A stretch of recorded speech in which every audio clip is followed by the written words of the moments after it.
বন্ধুরা, আজ আমি তোমাদের কাছে যে কাহিনীটি নিয়ে হাজির হয়েছি তার নাম হলো সিংহ, বেড়াল ও ইঁদুর। এক পর্বতের গুহায় এক সিংহ বাস করত। সে ছিল যেমন বলশালী তেমনি বদরাগী।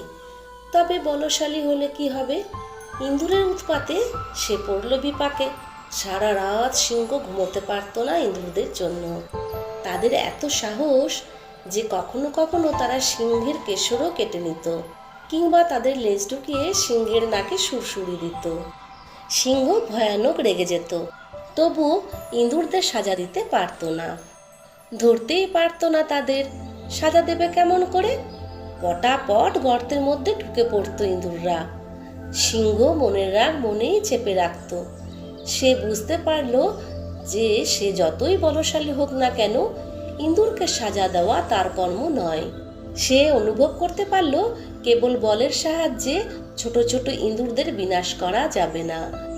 ইঁদুর মারার জন্য দরকার বেড়াল। পরের দিনই সিংহ পাশের এক গ্রাম থেকে একটা বেড়াল ধরে নিয়ে এলো। গুহাতে সে বসে থাকত। সিংহ খুব আদর ভালোবাসা দিত বেড়ালকে, ভালো ভালো সব খাবার দিত। বেড়াল তো ভারী খুশি। সে রাজার মতো জীবন কাটাতে লাগলো। খায় দায় আর সিংহের গুহায় ঘুরে ঘুরে বেড়ায়। ইঁদুরেরা পড়ল মহা বিপদে। খুব অসুবিধার মধ্যে পড়ল তারা। বেড়ালের ভয়ে গর্ত থেকে বেরোতেই পারে না, অথচ পেটের মধ্যে খিদে সহ্য করতে না পেরে যখনই কোনো ইঁদুর গর্ত থেকে বার হয়, বেড়ালটি তাকে মেরে ফেলে। এমনি করে একটা একটা করে সব ইঁদুর মেরে ফেলে বেড়াল। সিংহ এবার বেশ আরামে ঘুমায়। গুহায় আর ইঁদুরেরা তাকে উৎপাত করে না।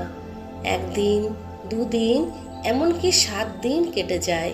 সিংহ তার গুহায় আর ইঁদুর দেখতে পায় না। তখন সিংহ বুঝতে পারে ইঁদুরেরা সব মরে গেছে। সিংহ তারপর থেকে বেড়ালটাকে আর আদর আপ্যায়ন করতো না, ভালো ভালো খাবারও দিত না। বেড়াল বুঝতে পারল তার কাজ শেষ। সেই কারণে সিংহ আর তাকে আদর আপ্যায়ন করে না, ভালো ভালো খাবারও দেয় না।